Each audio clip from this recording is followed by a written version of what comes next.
आसपास के पूरे क्षेत्र में महसूस किया जा रहा है।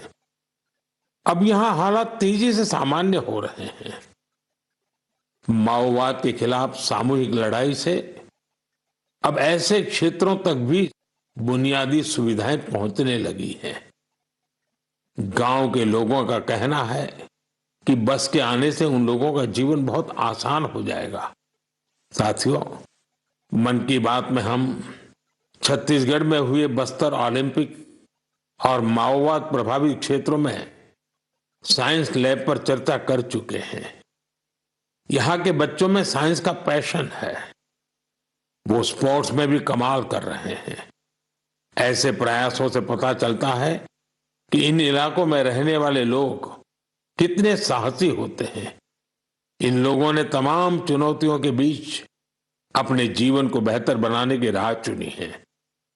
मुझे यह जानकर भी बहुत खुशी हुई कि 10वीं और 12वीं की परीक्षाओं में दंतेवाड़ा जिले के नतीजे बहुत शानदार रहे हैं। करीब 95% रिजल्ट के साथ ये जिला 10वीं के नतीजों में टॉप पर रहा। वहीं 12वीं की परीक्षा में इस जिले ने छत्तीसगढ़ में 6ठा स्थान हासिल किया। सोचिए, जिस दंतेवाड़ा में कभी माओवाद चरम पर था, वहां आज शिक्षा का परचम लहरा रहा है। ऐसे बदलाव हम सभी को गर्व से भर देते हैं। मेरे प्यारे देशवासियों, अब मैं लायंस, शेरों से जुड़ी एक बड़ी अच्छी खबर आपको बताना चाहता हूं। पिछले केवल 5 वर्षों में गुजरात के गीर में शेरों की आबादी 674 से बढ़कर 891 हो गई है। 674 से 891। लायन सेंसस के बाद सामने आई शेरों की ये संख्या बहुत उत्साहित करने वाली है। साथियों, आप में से बहुत से लोग यह जानना चाह रहे होंगे कि आखिर ये एनिमल सेंसस होती कैसे हैं। ये एक्सरसाइज बहुत ही चुनौतीपूर्ण है। आपको यह जानकर हैरानी होगी कि लायन सेंसस 11 जिलों में 35,000 वर्ग किलोमीटर के दायरे में की गई थी। सेंसस के लिए टीमों ने राउंड द क्लॉक यानी 2400 घंटे इन क्षेत्रों की निगरानी की। इस पूरे अभियान में वेरिफिकेशन और क्रॉस वेरिफिकेशन दोनों किए गए। इससे पूरी बारीकी से शेरों की गिनती का काम पूरा हो सका। साथियों, एशियाटिक लायन की आबादी में बढ़ोतरी ये दिखाती है कि जब समाज में ओनरशिप का भाव मजबूत होता है तो कैसे शानदार नतीजे आते हैं। कुछ दशक पहले गीर में हालात बहुत चैलेंजिंग थे, लेकिन वहां के लोगों ने मिलकर बदलाव लाने का बीड़ा उठाया। वहां लेटेस्ट टेक्नोलॉजी के साथ ही ग्लोबल बेस्ट प्रैक्टिसेस को भी अपनाया गया।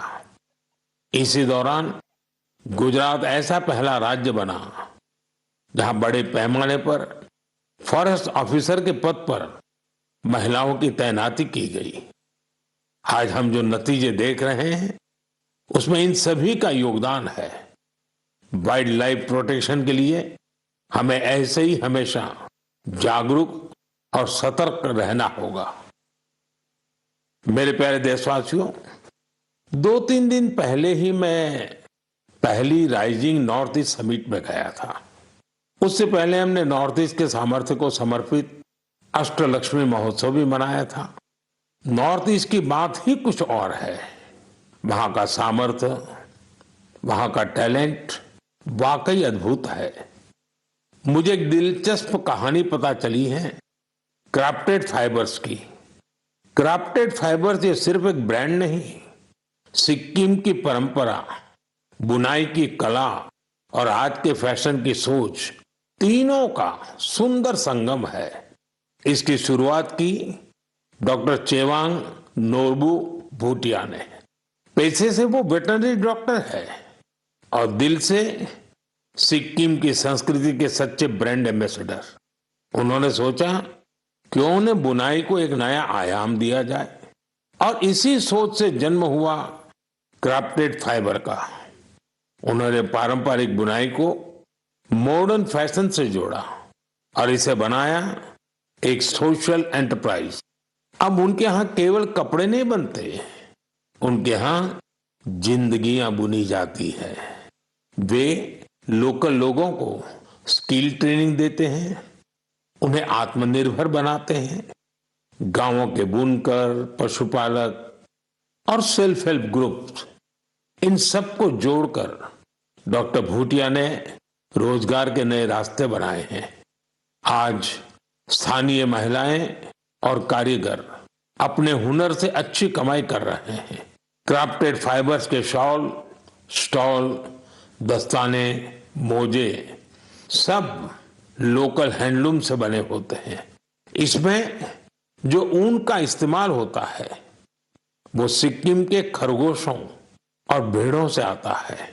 रंग भी पूरी तरह प्राकृतिक होते हैं, कोई केमिकल नहीं, सिर्फ प्रकृति की रंगत। डॉक्टर भूटिया ने सिक्किम की पारंपरिक बुनाई और संस्कृति को एक नई पहचान दी है। डॉक्टर भूटिया का काम हमें सिखाता है कि जब परंपरा को पैशन से जोड़ा जाए तो वो दुनिया को कितना लुभा सकती है। मेरे प्यारे देशवासियों, आज मैं आपको एक ऐसे शानदार व्यक्ति के बारे में बताना चाहता हूं जो एक कलाकार भी हैं और जीती जागती प्रेरणा भी है। नाम है जीवन जोशी, उम्र 65 साल। अब सोचिए, जिनके नाम में ही जीवन हो वो कितनी जीवंतता से भरे होंगे। जीवन जी उत्तराखंड के हल्द्वानी में रहते हैं। बचपन में पोलियो ने उनके पैरों की ताकत छीन ली थी, लेकिन पोलियो उनके हौसलों को नहीं छीन पाया। उनके चलने की रफ्तार भले ही कुछ धीमी हो गई, लेकिन उनका मन कल्पना की हर उड़ान उड़ता रहा। इसी उड़ान में जीवन जी ने एक अनोखी कला को जन्म दिया। नाम रखा बगेट। इसमें वो चीड़ के पेड़ों से गिरने वाली सूखी छाल से सुंदर कलाकृतियां बनाते हैं। वो छाल जिसे लोग आमतौर पर बेकार समझते हैं, जीवन जी के हाथों में आते ही धरोहर बन जाती है। उनकी हर रचना में उत्तराखंड की मिट्टी की खुशबू होती है। कभी पहाड़ों के लोक वाद्य यंत्र, तो कभी लगता है जैसे पहाड़ों की आत्मा उस लकड़ी में समा गई हो।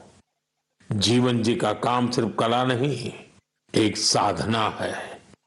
उन्होंने इस कला में अपना पूरा जीवन समर्पित कर दिया है। जीवन जोशी जैसे कलाकार हमें याद दिलाते हैं कि परिस्थितियां चाहे जैसी भी हो, अगर इरादा मजबूत हो तो नामुमकिन कुछ नहीं। उनका नाम जीवन है और उन्होंने सच में दिखा दिया कि जीवन जीना क्या होता है। मेरे प्यारे देशवासियों, आज कई ऐसी महिलाएं हैं जो खेतों के साथ ही अब आसमान की ऊंचाइयों पर काम कर रही हैं। जी हाँ, आपने सही सुना। अब गांव की महिलाएं ड्रोन दीदी बनकर ड्रोन उड़ा रही हैं और उससे खेती में नई क्रांति ला रही है। साथियों, तेलंगाना के संगारेड्डी जिले में कुछ समय पहले तक जिन महिलाओं को दूसरों पर निर्भर रहना पड़ता था, आज वही महिलाएं ड्रोन से 50 एकड़ जमीन पर दवा के छिड़काव का काम पूरा कर रही है। सुबह 3 घंटे, शाम 2 घंटे और काम निपट गया। धूप की तपन नहीं, जहर जैसे केमिकल्स का खतरा नहीं। साथियों, गांव वालों ने भी इस परिवर्तन को दिल से स्वीकार किया है। अब ये महिलाएं ड्रोन ऑपरेटर नहीं, स्काई वॉरियर्स के नाम से जानी जाती है। ये महिलाएं हमें बता रही हैं, बदलाव तब आता है जब तकनीक और संकल्प एक साथ चलते हैं। मेरे प्यारे देशवासियों, अंतर्राष्ट्रीय योग दिवस में अब 1 महीने से भी कम समय बचा है।